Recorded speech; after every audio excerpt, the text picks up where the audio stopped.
First of all, I always thought that breast cancer was a white woman's disease. I didn't know that black women got breast cancer, and that was mainly because all the promotions featured white women. So I just thought, oh, black women don't get this. And then, lo and behold, I was diagnosed with stage 3 advanced breast cancer. I thought after that I finished with the IV and the chemo that I was going to go home. I didn't know I had to take additional not over-the-counter, but prescription drugs. And I went, and it was quite expensive. And I thought to myself, okay, what do poor people do? How do women that look like me, that is less fortunate than I am, how do they make it? How do they find the money to pay for this prescription, take care of their families, cover all their finances?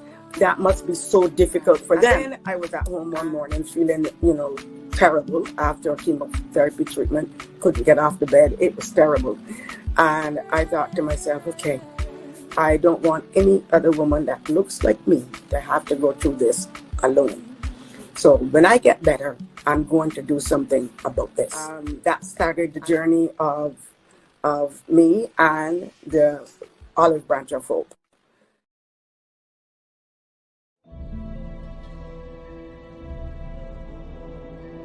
The Olive Branch of Hope's office is situated on Indigenous land. This is the traditional territory of the Haudenosaunee Confederacy, the Wendat, and the Mississaugas of the Credit First Nation. The Olive Branch of Hope gratefully acknowledges these Indigenous nations for their guardianship of this land. The Olive Branch of Hope also recognizes stolen people from across the world who have inhabited this land by force.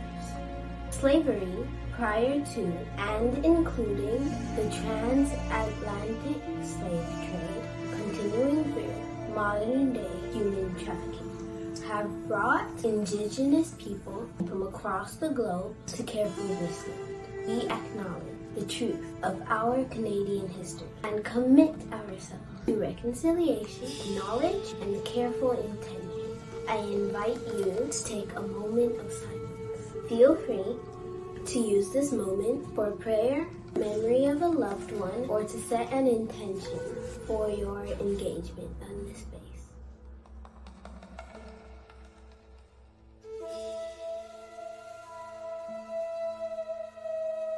Thank you for holding this moment of silence with me.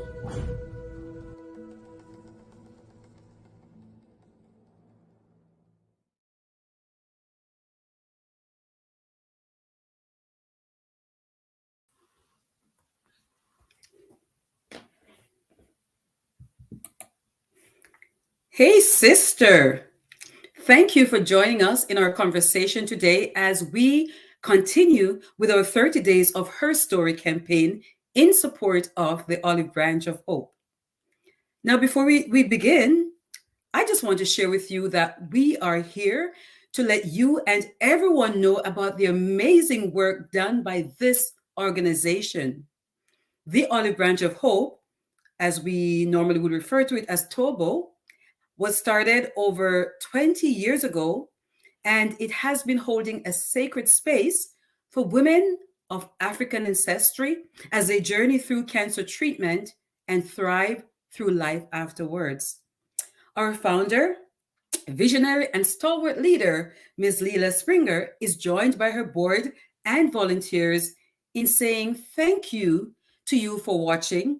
We welcome all our viewers around the globe. I know we have viewers in the United States, we have viewers in the Caribbean, in the UK, and just all around the globe.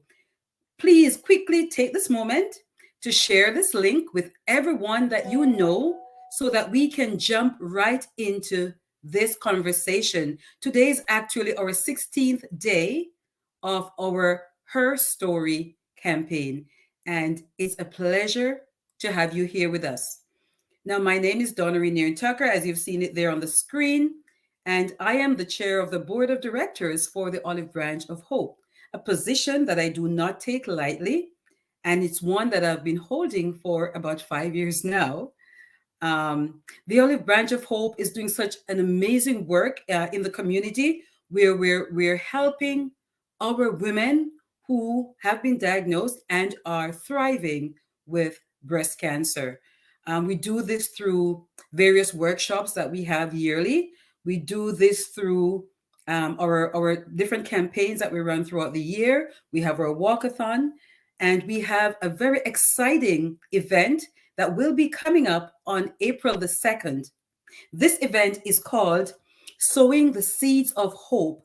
It's a looking good and feeling fabulous gala where we take the time to honor and showcase some of our survivors. So for more information regarding our gala, you can visit our website of the Olive Branch, which is www.theolivebranch.ca. You can also purchase tickets online as well as make donations if you are living out of this country but you'd like to support this wonderful organization.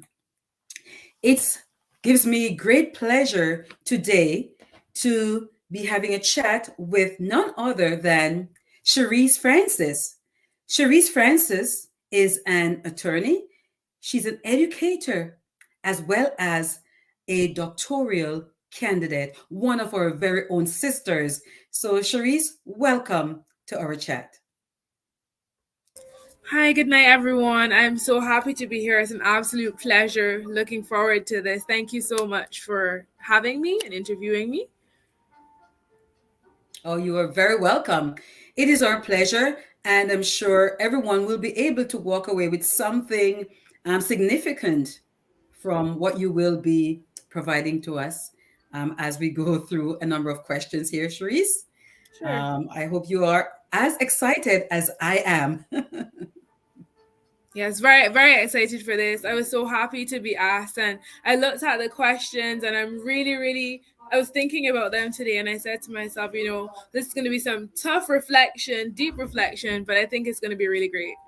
Yes, yes, absolutely. I can't wait for what you have to give to us this evening. So we'll begin with our very first question. And this first question is, in your opinion, what is the importance of vision? So for me, I see vision a little bit like a compass. So when you have a compass, you're thinking about, okay, here's where I want to go. Vision is the difference between who you are and who you are going to be, or who you want to be, where you're going to go. But of course, there are different things that could affect the accuracy of that compass. So it might be the circumstances that you're born into. It might be someone you meet along the path that misdirects your vision, either right or wrong. It might just be that you decide, I need a change, I need something different. So it's always, for me, my vision is about a compass. Here's where I am, here's where I'm going, and this is also the path I need to take to get there. So I guess an updated compass, maybe Google Maps. Yes. Very good. Yes, I do love your definition of compass or a vision, sorry, using the analogy of a compass to explain your vision. And definitely that's something that I love as well, where you stated you are here at this place right now, like we are having this conversation. But is this where we want to be for the rest of our lives? Yes. No. We want to have a goal. We want to strive for something else, strive towards something else, the betterment of ourselves. And as a result of that, we will be able to impact others, right? Yes, definitely. It's always about betterment moving forward, and also what can you contribute to others? What's the mark you can leave in the world? Might not be everyone in the world, but your small corner, that individual that you meet, that you speak life into. That's what it's all about. Right. Absolutely. Absolutely. It's a change that we want to see, right? So it begins with us. It definitely begins with us. Thank you so much. I do love our start so far on that very first question. My next question to you now is, has there ever been a time where you felt as though your voice was diminished or silenced? That time is almost every day of my life. So Wow. I'm an attorney. by profession, which is a male dominated profession. But right now, I'm pursuing my PhD. And academia, where I am in the UK, is not only male dominated, but there's still a real legacy of colonialism. There's all kinds of factors that go into it. And as a young woman in this space, many days I feel as though I share a perspective and it might be silenced or might be quieted. And I think one of the things for me, and I even was having a conversation today with someone that I respect greatly, and they said to me, there's going to be a lot of times where we feel silenced, where we feel limited by the things that are happening around us. But you have to remember to not get bitter, because there will be space for you if you're your best self. There will always be space. So I think that for me, my voice is quieted or silenced almost every day. And my choice in how I respond to that or how I react to that is always to prove people wrong. I have a very high prove people wrong tolerance. If you tell me not to do it and I want to do it, I'm probably going to do it just to prove to you that you were wrong. Absolutely. Absolutely. Um, I definitely concur with that because I have had things said to me in my life as well that would be could be very discouraging. Mhm. But I like to prove people wrong. So I don't dwell on negativity when Yes. somebody says, you can't, or why do you think you should be doing this, or why are you doing that? Mhm. Right. So, I find as women it's almost like, I know it happens with men as well, but sometimes I feel as women, maybe the only woman in the room. Worst of Mhm. all, maybe the only African ancestral person Mhm. in the room, and you then have to represent yourself when Yes. the masses are coming against you. But you Yes. have to show your worth and the value that you bring to that table or to that room when you are there. Yes. And just to add to that, for me, one of the hardest things is having to choose how to respond, because having that black stereotype or black woman stereotype, they Mhm. expect us to be angry and to come in a Yes. combative way. And it's not all the times that we're angry, we're just passionate people. That's the way we speak. But Yes. people might feel as though, oh, she's angry, she's going to come towards me. So you either have to get very comfortable understanding yourself and being able to sit with that angry black woman stereotype, Hmm. or you have to develop the peace within yourself to choose when you're going to respond. When is it that I need to sit back and be quiet versus when I need to, as I would tell my friends, bring fire and brimstone. So you really have to Right. choose and learn from your experiences.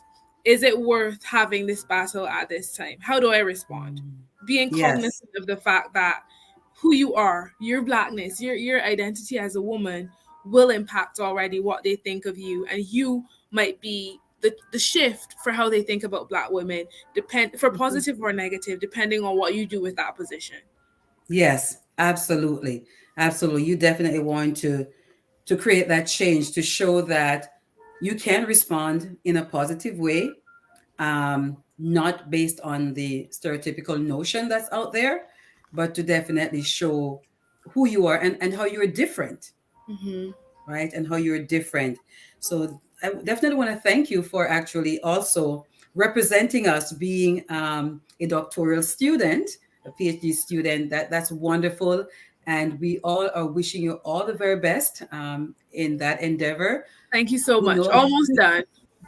Almost done. Yes. Almost How done. much? How much longer to go? I'm hoping to wrap up before the end of the calendar year. So by this time next year, there'll be a nice doctor in front of my name or PhD at the end, whichever works for me. Yes, yes. Wonderful, wonderful. We're here cheering you along and Thank helping you. you to continue to focus on that light at the end of the tunnel, right? Yes. Absolutely. I know that your family members must be very proud of you as well as you are of yourself, right? I'm sure maybe it wasn't easy. Maybe it was easy.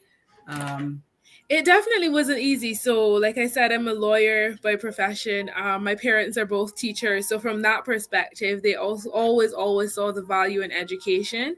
But Yes. it wasn't easy. Many times it was only by the grace of God and with my parents and my community, my tribe really cheering me on, that I'm able to do what I do to this point. And I think I hope that they're all proud of me. My gran, I lost her about 2 months Mm. ago, and she was my absolute favorite person in this world. And I really do hope that she's proud, because for me, every day is about making sure that she's proud, that my mom is proud, that they can look and say, we did the best we could for Cherisse, and she's doing the best she can for all of us. So that's my Yes. hope. Absolutely, absolutely. Our condolences to you and family in Thank the you. passing of your grandmother. Quite sorry to hear of that. But yes, I'm sure wherever she is, I'm sure she's smiling and will be smiling at you and your work as you go throughout the rest of your life. I'm quite Yeah. sure. Absolutely. So yes, so we'll move then into another very exciting question. Now, how does the idea of writing your own version of your own story and taking control of the narrative make you feel? It makes me feel excited and inspired. For me, as a doctoral candidate, and just generally in my life, in the geographical spaces that I sit in some of the professional capacities that I get to sit in, it's becoming even more and more important to me to be able to write my own story and tell my own story. My research focuses on trafficking in persons and anti-trafficking in the Anglophone Caribbean. So that has a lot of identity written into it already. And even as I read, even as I write, I recognize how narratives many times have been written for women, have been written for Caribbean people. And Mhm. when you speak to us, when you include us in that conversation, the information that you get is so much more complex, so much more rich. So, and it's not that we weren't willing to tell our stories, or it's not that we didn't have the capacity to tell our stories, but the opportunities weren't there for us. And like I said, if you try to make that opportunity for yourself, you get seen as an angry person, an angry woman. So Yes, it's exciting for me. It's so important for me to be able to tell my story, to be able to put forward my identity as a whole person in every space that I occupy, and really be intentional about taking up that space. absolutely. Yes, definitely put forward your own narrative. We should not sit back and be comfortable Mhm. while allowing others to write our story or our narrative for us. Yes. Definitely, we have to carve out or create Yep. um, our own narrative to definitely show our worth and the value. As I said that before, the value that we really bring um, to not only to ourselves but to others who are looking on, to others who will also be reading our stories. Right, Yes, definitely. And I right. think and one of the things that we often don't see about telling our story, or the value of it, is Mhm. how it impacts someone else. You might think, or I might think oftentimes, that my story has not been anything extraordinary. I have had a relatively normal, whatever that means, Mhm. existence on the earth for this length of time. But there's always someone watching, and the thing that they might take away from your story, it might not be the entire thing, but something might speak to them and might give them that little bit of encouragement that they needed, or the answer that they needed to overcome a problem and they weren't sure how. Or it just might mean that they might feel comfortable with you, and you might become that sounding board for them. We all need a tribe. We all need people that we can go to. So by telling your story, you're not only giving voice to yourself, but you're giving voice to others, and you're allowing others to feel as though, yes, this is someone that I can resonate with, someone that I can trust. So in that aspect as well, it's also important. Oh, absolutely. Definitely. Yes, I am definitely with you on that one. I like when you've mentioned, it could give hope to Mhm. someone. Your story can bring encouragement to someone. It may be that light or that glow that someone was just waiting on, right? When they either read your story or when they hear about your story, and how it has impacted them, how it has impacted their lives, their families, their friends, right? So it's about, I definitely think it's about the impact that we can bring by sharing our story, whether it's through writing, it's through media. It doesn't matter the medium that we use, Mhm. once we know that we have an impactful story to Yes. share.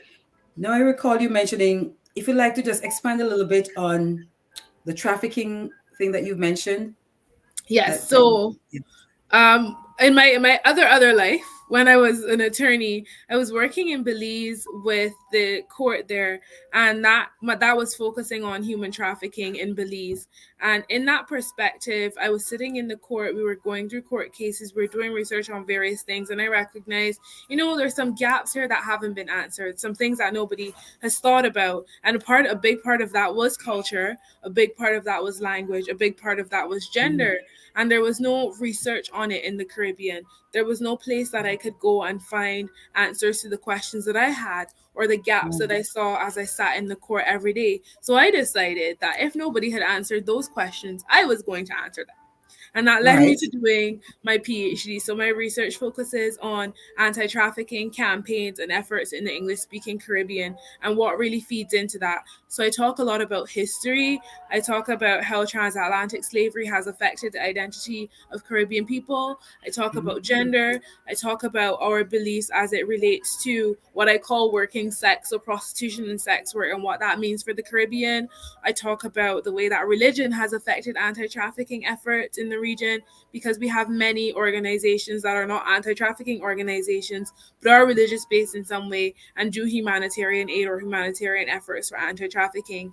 I analyze all those things. I analyze the voices in the space. I analyze the funding, and it really come down to what is it that can help us become more effective in our anti-trafficking efforts in the region, because we have the laws, we have the legislation, but there's an implementation and an enforcement deficit.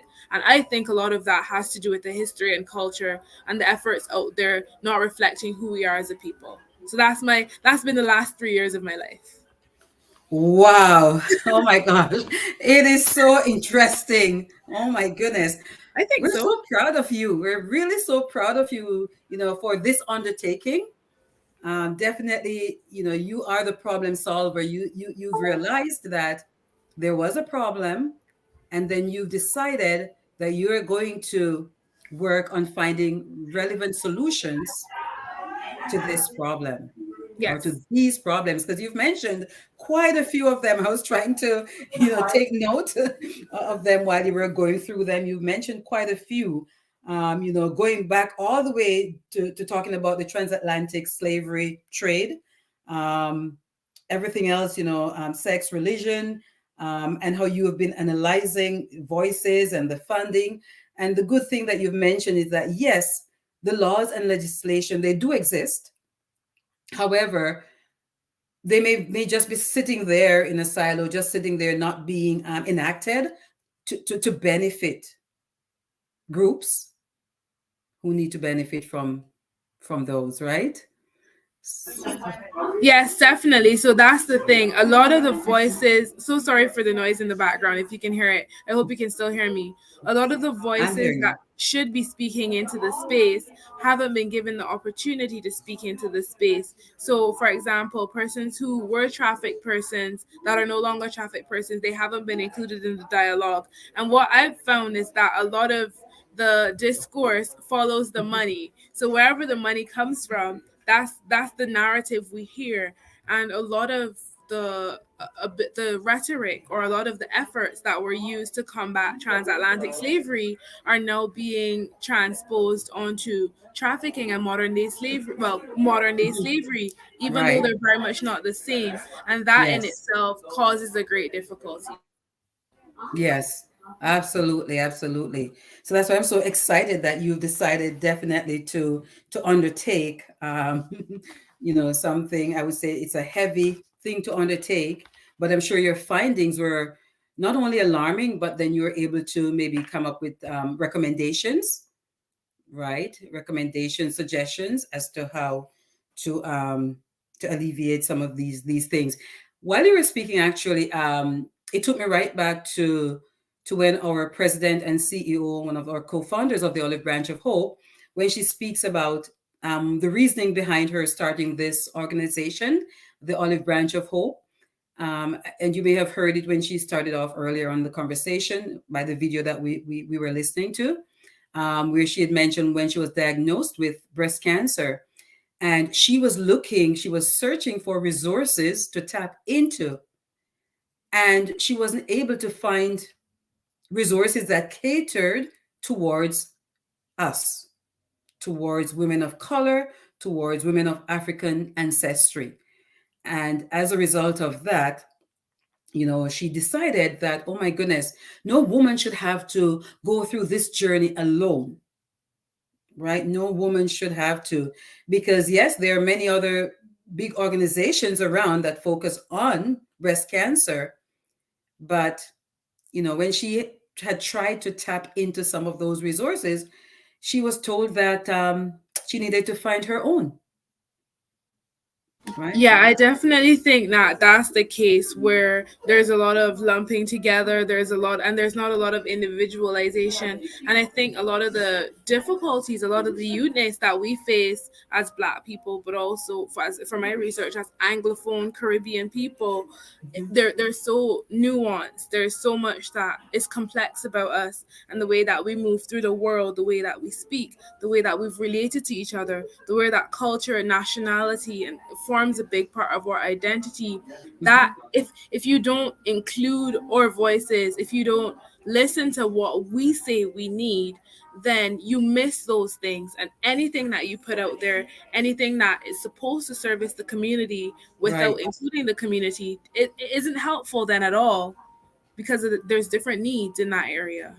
Absolutely, absolutely. Yes. That also reminded me, while you're mentioning that as well, about clinical trials where, not a lot of us maybe have the opportunity, or we're being encouraged to participate in clinical trials.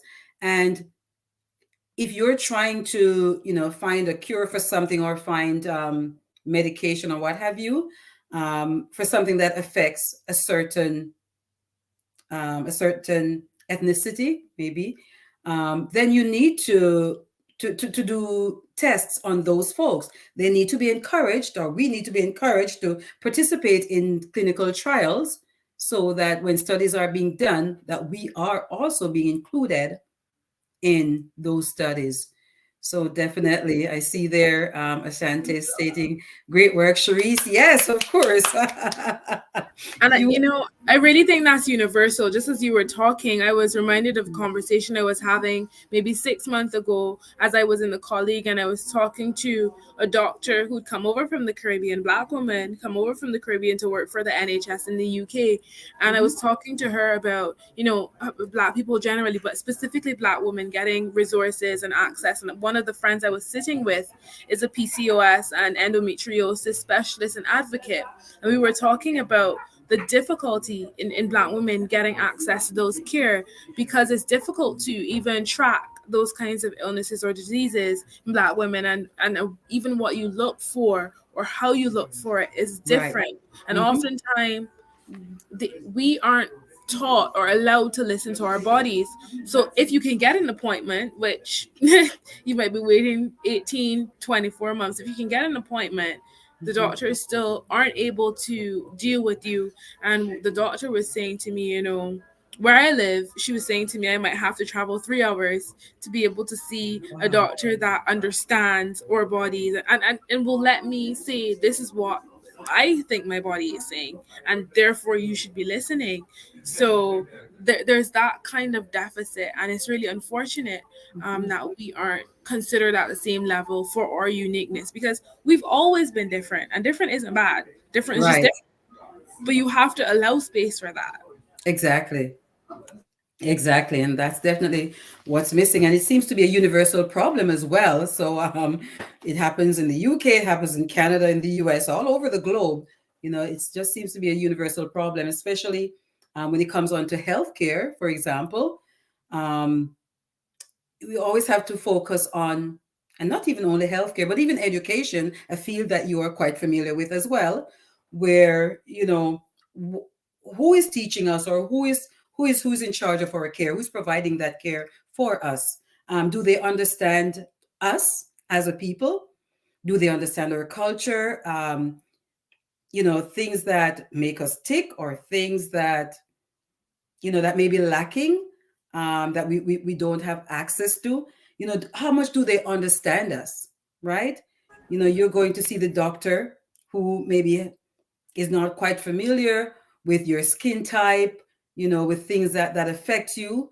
And so the search is on, or you may have to travel, as you've mentioned, 3 hours, 4 hours to find someone who, most likely would understand your needs differently than someone who's not familiar with us and our body makeup and so on. So yes, it just seems to be an ongoing issue, and one that we all are encouraged to continue to let our voices be heard, right? We have to tap into whichever network or resources to ensure that, we're speaking up for ourselves, and that someone will listen, right? Someone will listen, and then we have to create that change that we want to Yes. see. And you mentioned education, and I think that's so important. So I teach criminal law to first year undergraduate students. And when I was teaching criminal law to my students, I remember there was one time we were discussing, I think we were talking about property crime or something. And I was just relaying instances to them. I was saying, if you think about it, criminal law is all around you. It happens every day. And I said to them, so we were talking about status crimes. So we were talking about marijuana. It's always a favorite. So I said Yes, to them, tell me what your perspective on marijuana is. Should it be criminalized? Should it not? And the way that some students were responding to each other, I could tell that it was because of where they grew up, or their different cultural differences. And for me as an educator, for me as a teacher, I feel as though it's my responsibility to have all my students feel as though they're individuals, and have me say, I see you, I recognize you, I recognize your difference. And I have to right. say to them, crime and culture, they're interlinked. Crime is also situational in certain like geographic locations, in certain economic Yes, situations. The type of crime you see will be different, but again, there's always that importance of not having people be just a number, taking the time to understand that they can only learn or interpret from the place where they're at. So that's whether right. that's in healthcare, whether that's in education, you Mhm. always have to allow some space and grace for that. Because that was one of the things I didn't have in my legal education. It was very by the book, very carte blanche. All of us were expected to learn in the same way. There was no space for socio-legal learning. There was no space for interpretation of who I am Right. as a person. And I refuse to have that be the case with my students. Yes, definitely.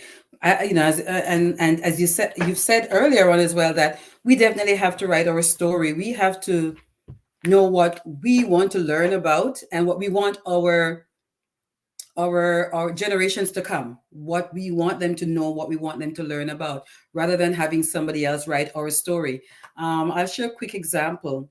I was at a during Black History Month, and one of the events that I had attended, one of our speakers, who in Canada was a former um, member of cabinet here, and she shared a story whereby when she was going to school, um, of course, teacher was not of African ancestry, and whatever the teacher was teaching them about Black history, when she went home and showed it to her dad, and they've talked about it, her dad was also an educator, and her dad told her to go back to school and tell the teacher that this that they have taught them or have mentioned, it is incorrect. It is so incorrect. She was very scared, little girl going to, I think it was a private school as well. She's like, how am I going to approach my teacher and tell my teacher that my dad says this is incorrect? Anyways, he kept on pushing her, pushing her, pushing her, until one day she was in the class, and very she was very shy, so she very timidly put her hand up to ask a question. And then she asked the question in front of the entire class. Of course, you can just imagine how that made the teacher feel. The teacher immediately went to the principal's office, spoke to the principal. Immediately, the principal asked for a meeting with her dad. And as she had mentioned, back in those days, we didn't have a cell phone, so they couldn't just pick up the phone and call, say, "Hey, Mr. Brown, I'd like to have a meeting with you in my office," etc. Anyways, he took a day off work and he decided to go. He had books. So he brought his books to the school, to the principal's office, and showed it to the principal that this is what is factual. What my child has been taught is totally incorrect, right? It's non-factual. This is the proof. Now, can you imagine? No, but the thing is that it doesn't stop at primary school. So like I told you, my research is focused on the Anglophone Caribbean. That was intentional. That's home, Right. that's where my drums are, that's where my navel string berry. So Yes. everything is always gonna come back to home first, right? But I'm at an institution that is not in the Caribbean. My supervisors are excellent experts in their field, but again, they're not from the Caribbean either. Right. So sometimes I initially when I started, I was very hesitant to push back on them about certain things. So if I wrote something or I read something and I cited it in my work, they were like, we're not sure if that's quite true. But Wow. there were some things that I had to be intentional about pushing back on. And Mm-hmm. initially, in my first year, some of the things felt like small things that I could let pass. As I'm Right. coming closer and closer to the end, like I said to you, that identity is Mm-hmm. becoming so important and so strong that Right. those are the things that I cannot compromise. The way that I reference my interviewees, it sounds small, but even that has a Caribbean twist to it. Right. Because for me, if I don't tell the stories of my reality, what I grew Yes. up with, what I grew up seeing, how is somebody that didn't grow up with that experience? Although they've read all the books, they've probably written the books, they Yes. can't give that. So you have to become bold and understand that you are speaking your truth, and whether it Yes. sounds inaccurate or not, that's what it is. It just is what it is. Absolutely, absolutely. You've hit the nail on the head because just before you mentioned speaking your truth, I was about to interject and use those exact words to say, we are best at speaking our truth, and our words are powerful, right? Our words are powerful, and we have to definitely use our platform whenever we have such a platform to speak our truth, to show our identity as to who we are and what we know, and live in our truth, right? Wow, this is so amazing. It's going great so far, so far. I have one more question, and I actually didn't want to jump into it as yet, but we'll jump into the next question and then we'll see where it takes us. Um, there was something on the screen earlier that Asante had put, something that these things are still happening in 2023 in terms of healthcare, education, and its impact, sometimes not positive impact on us.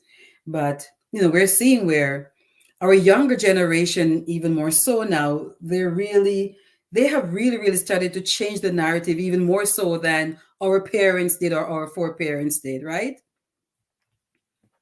Because growing up, for a lot of times, we were told to be silent, like in certain circumstances, certain situations, our voice was silenced. We were silenced back then, but that is definitely changing with information being so accessible now to all, right? And with the younger generation, at times don't even have filters, right?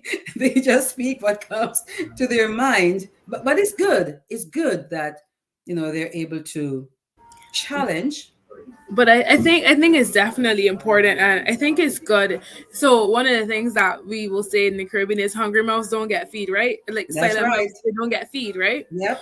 So I think that my generation, well, me, I still consider myself now, I see myself as the old school still a little. But I think definitely with the younger generation, so very, very early 20s, they understand their worth in the world a lot better than I did. They are able to say, well, I'm not accepting this. I was still taught or told, you have to pay your dues. You Mhm. have to be quiet till you get to a certain stage and then you can start making the decisions. Young Right. people now, they have absolutely no interest in paying dues. What are dues? We That's right. understand that we're here occupying this space now. We have rights and we're taking full advantage of them. And I think there's a benefit to that because they're able to progress in their identity so much earlier. They're able to hold spaces and positions that I would have been intimidated to hold. But at the same time, I think with age comes wisdom. With age and Yes. experience, definitely comes wisdom. And Yes. I was saying to some colleagues today, some younger colleagues, fire and brimstone is not always the way. Sometimes a little bit of diplomacy is still needed. So there's a way to say things to people or a way to do things. Because you catch more flies with honey than with vinegar, right? There you So go. I think that a mixture of both is needed. So I still am very much of the opinion that yes, the young people are progressive and they're taking occupying the spaces that I was afraid to occupy Right. much earlier on. But I think they need to be still a little bit more receptive to what's being told by those who passed away before. Of course, definitely. Definitely. As you've mentioned, with age come wisdom and experience. So we're still here to learn from our elders. Definitely. Yes, definitely. So as you've mentioned, yes, so we've seen and heard of so many young people who are definitely what's the word I want to use? There, some of them are becoming some real trailblazers where they are definitely changing the landscape. For example, Greta Thunberg, I believe that's how it's pronounced, Thunberg, for climate change. We have like Simone Biles in the US regarding mental health, being quite open to speak about these things. And, and numerous other younger folks who are definitely um, definitely creating the change that they want to see. Because sometimes we just get tired of just listening to the big wigs just talk, talk, talk, talk, talk, and nothing happens. So some of these younger people, including yourself, you have definitely decided to make a difference with your voice, with your education, your knowledge, your experience, definitely to change the world. So thank you very much. All right. And our next question is, what is the imagery in your mind when you hear the term victory? The image in my mind, that's an interesting question. So the first thing that came to my mind was a phoenix. But the second thing that came to my mind was my friends. And the reason that I say my friends are victories because I have a very diverse group of friends. I know a lot of people, but there's a small group that are my real tribe. And the thing is, we support each other mutually. So if one of us is having a particularly good season, whatever that may be, we are Right. celebrating. We celebrate the small things, and Of that course. goes around. We're having a bad season, we do it together, and that still is a victory. Have people that are with you no matter what, that will celebrate you more than you celebrate you. People that for sure believe in you before you believe in yourself. That Mhm. is for me, that tribe, those Yes. people, that's what I think when I hear victory. Wonderful. And I like the fact that you say that you've said that you do celebrate even small victories because it is a victory. It doesn't matter how small or how big it is still a victory and it deserves to be celebrated at all times. Oh yes, Definitely. on my team we eat a lot of ice cream and we have a lot of celebrations. Very, very small things, we celebrate it because if there's one thing we learned from COVID and prior to COVID, life is Yes, short. Take wins when they come, yeah? So we absolutely. eat a lot of ice cream.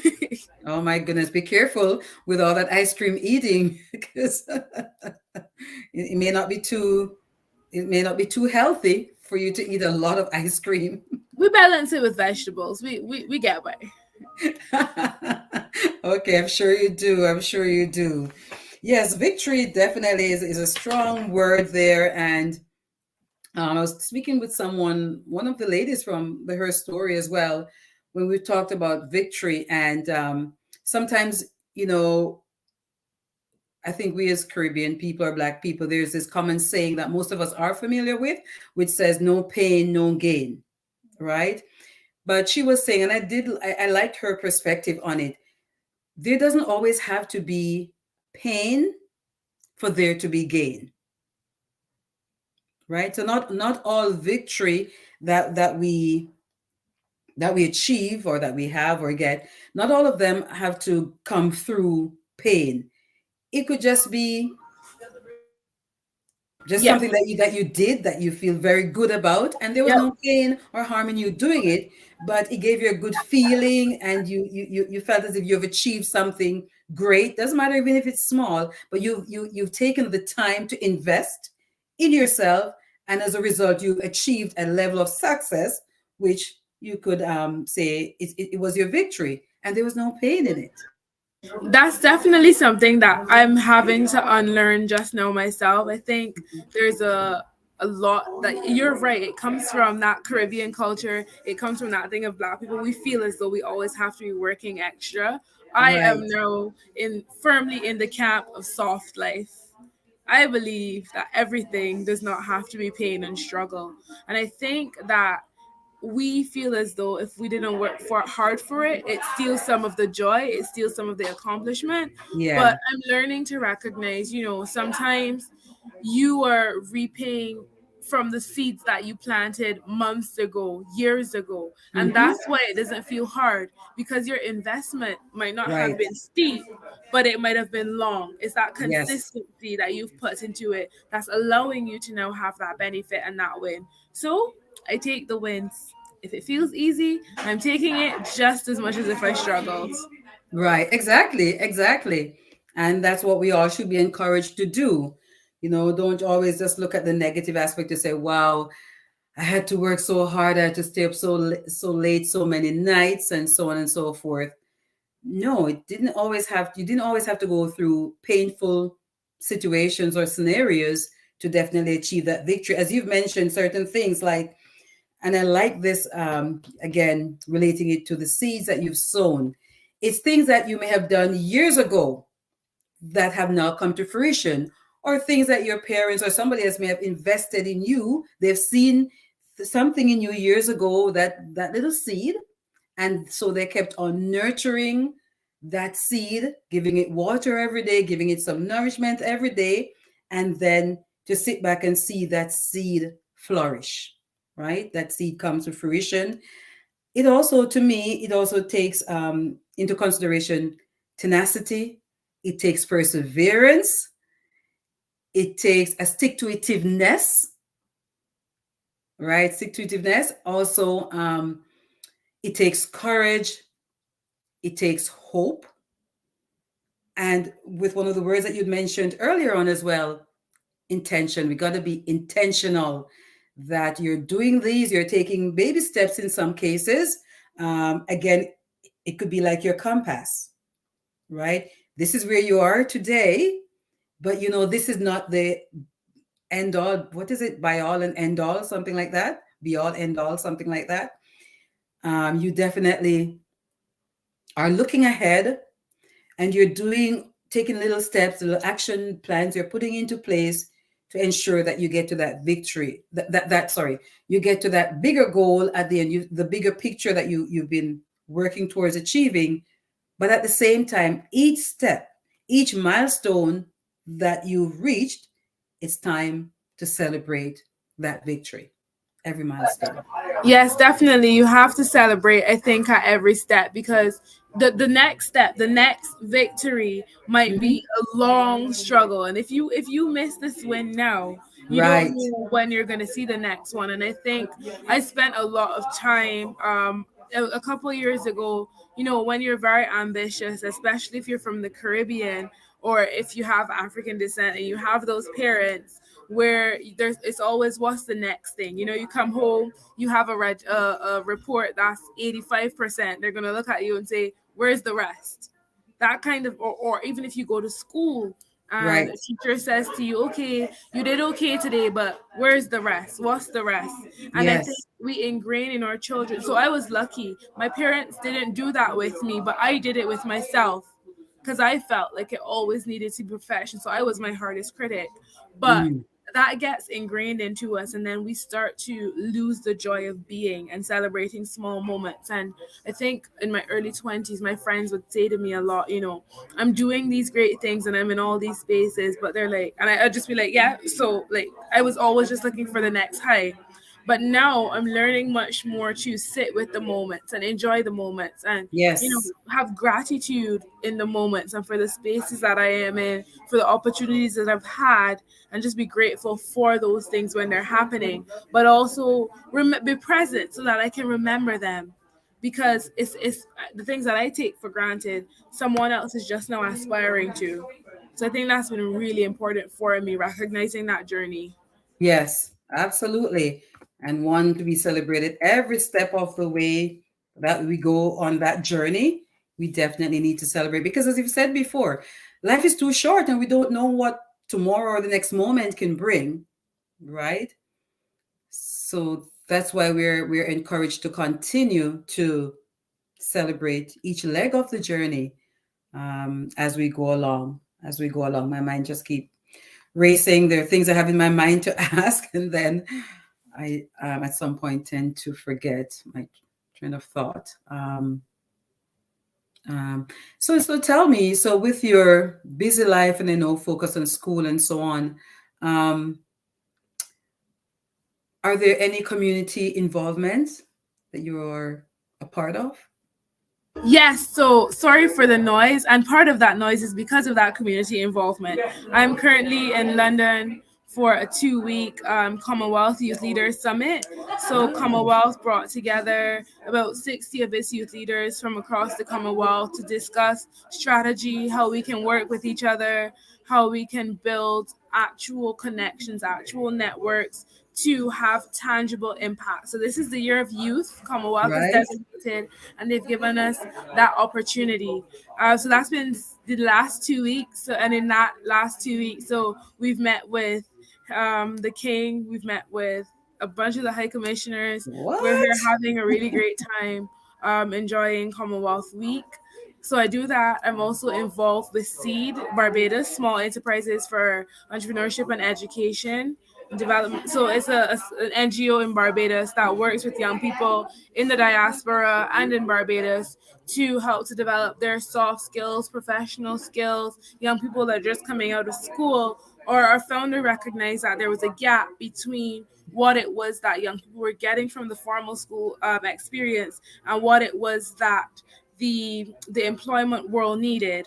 So the seed helps to try to fill that gap and provide that support for young people. So I also work with that. I do a lot of equality and diversity work at my university as Hmm. well, supporting graduate teaching assistants like myself, but also thinking about race and how there are different race or gender, different inequalities that filter into that. And I do also do a lot of human rights work. So I'm pretty much everywhere. Wow. I was there wondering, are you going to stop? You're so involved. How do you balance all of this? You I write everything in my diary. I live by my diary, and if it's not in my diary, it is not happening. okay, okay. Gotcha. Wow, yes, you're quite involved. You are definitely one powerhouse, young lady. Definitely. I can definitely see how you can definitely help many young people, help to change, you know help to bring about the change that young people need. um, Definitely, not only are you an attorney but also an educator. Your parents have been educators as well, so you do have a lot to offer, and we're very proud to hear that you have been offering all these goodies. All these goodies are part of your package. It's a part of your DNA, and you're not being selfish in holding it within yourself. You're definitely sharing it with others. So this is wonderful to know that you're having that conference with the Commonwealth youth leaders, and you have had the opportunity to meet the King Charles. Yes, we met him on, I think that was Monday. So Monday was Commonwealth Day, and the youth leaders that are here were invited to Buckingham for a reception. So we were able to meet him. We were able to meet Prince William, the Duchess. It was a good time. It was really interesting. Wow, remarkable. Now, this one has made it into the history book for you, right? Yeah, I think it has. I think when I met Queen Elizabeth, being the feminist that I am and being a lover of women, when I met Queen Elizabeth, I was happier. I was like, this is a woman who's been reigning for all these years. But meeting King Charles was also an interesting experience. But I think one of the things that I recognized, and one of my friends and I were having the conversation, the most interesting thing about that moment was recognizing how human he was. He's also human, just like the rest of us. It was Yes. that moment was where the learning lesson was. No matter who the person is, you really have to occupy your space and be confident in your identity, because at the end of the day, we Right. really are all human, genuinely. Yes. Yes, absolutely. Absolutely. Wow. Thank you for sharing that with us this evening. It's exciting to know that you've had that kind of opportunity, and it's one that's not new, because you've just mentioned that you've also met Queen Elizabeth. Yes, so I've had a pretty interesting experience. I did my master's in the UK in 2017, 2018. And one day I was on a scholarship at the time, and we just happened to be walking through Windsor Great Park. And the Queen at the time, Her Majesty, was going to church and saw a bunch of young people walking. And we got invited to go to the chapel. So it Wow. was interesting. Wow. Wow. Wow. Wow. Being at the right place at the right time, right? Always purpose fuels passion, and if you're in the right spaces, Yes. it'll work out. Absolutely. Absolutely. Well, Cherisse, this has been amazing. There, I see in the chat where Sandra has written, great work, Cherisse. You are an inspiration. Keep up the great work. Yes, we're here rooting for you, our sister. Our blessings to you on the rest of your journey, the final leg of your PhD journey. We know that you are an amazing person, and there are greater things that you will be doing as you go throughout the rest of your life. So I definitely want to say a huge thank you for taking the time to be with us this evening, and also for sharing your journey with us, so sharing all the exciting things that you are doing and that you have done, and how you are creating impact. You're helping young people in the world to become a better you. So please remember to visit www.heysisterherstory.ca to purchase any of the co-branded items that you see, because Her Story is giving extra from these products to the Olive Branch of Hope. Feel free to donate instead on the website as well. All funds raised are dedicated to purchasing specialized medical devices for Black women living with lymphedema after breast cancer treatment. So, for those who were not yet aware, lymphedema is one of those things that impacts some women after going through cancer treatment, chemo, I believe. It is swelling that's caused from the building up of lymph fluid in the body. So one of the reasons that we're doing this Her Story campaign, is to also raise funds and create awareness. Most of all, raising funds to help to purchase these medical equipment to help our women. Because if we don't do it, who is going to do it for us? Thank you so much for having me. So excited to be here. I'm so sorry for the noise. It's one of the hazards of sharing spaces. But thank you so Yes. much for the work that you're doing. I definitely encourage everyone to visit the website and to purchase some of the products. But thank you for the great work you're doing as well. Thank you. Thank you. Bye. Blessings to you. Take care. Bye now. First of all, I always thought that breast cancer was a white woman's disease. I didn't know that Black women got breast cancer, and that was mainly because all the promotions featured white women. So I just thought, oh, Black women don't get this. And then lo and behold, I was diagnosed with stage 3 advanced breast cancer. I thought after that I finished with the IV and the chemo that I was going to go home. I didn't know I had to take additional not over the counter, but prescription drugs. And I went, and it was quite expensive. And I thought to myself, okay, what do poor people do? How do women that look like me, that is less fortunate than I am, how do they make it? How do they find the money to pay for this prescription, take care of their families, cover all their finances? That must be so difficult for them. Then I was at home one morning feeling, terrible after chemotherapy treatment. Couldn't get off the bed. It was terrible.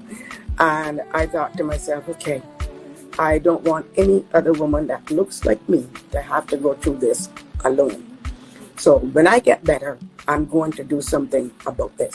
That started the journey of me and the Olive Branch of Hope.